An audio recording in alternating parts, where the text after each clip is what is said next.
Hi, and welcome to the first of two videos on the summary presentation. In this video, we will review the first important steps of preparing for your summary presentation. Now that you've decided on the article, you can start preparing your introduction by finding 5 pieces of information about your article. First, you need to give the title of the article. Next, the full name of the author or authors.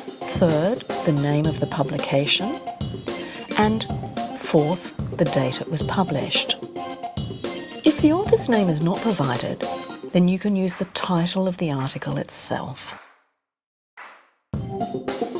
Now, the 5th piece of information to include is what we call the controlling idea of the article. This is simply what the article is about. That is the topic, or it could be the major issue of the article. It needs to be very brief, say only 1 or 2 sentences, and should also include the writer's purpose. To find the controlling idea, you'll need to skim read the article. And you can start by looking at the title or headline, then the subheadings, and at any accompanying images to help. Finally, there is one more thing you should prepare for the end of your introduction, and that is an outline of the article's main points. This should be displayed on a PowerPoint slide, but also should be spoken. So, to prepare for the body of your presentation, you will need to read your article very carefully to decide on the main points. Identifying the main points and providing the necessary examples for understanding each point is a very important part of the summary.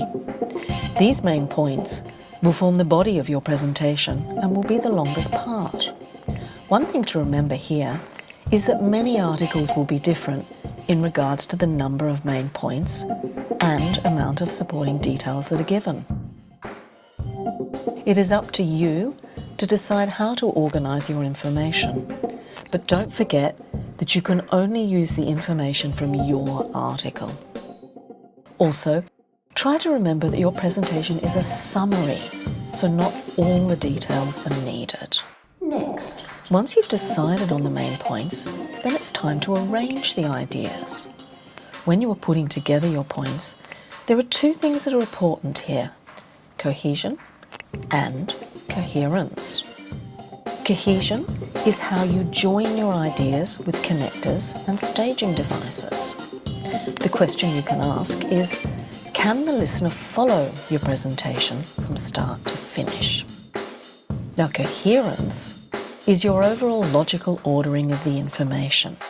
So, how your main points are organised with the details from the article, and how you accurately express the intended meaning of the author. There are a few more important things to consider for your presentation, and these are acknowledging and paraphrasing. When we say acknowledging, we mean that the presenter consistently uses the author's name throughout the presentation. You may also need to use other names as well if the author has referred to them in the article.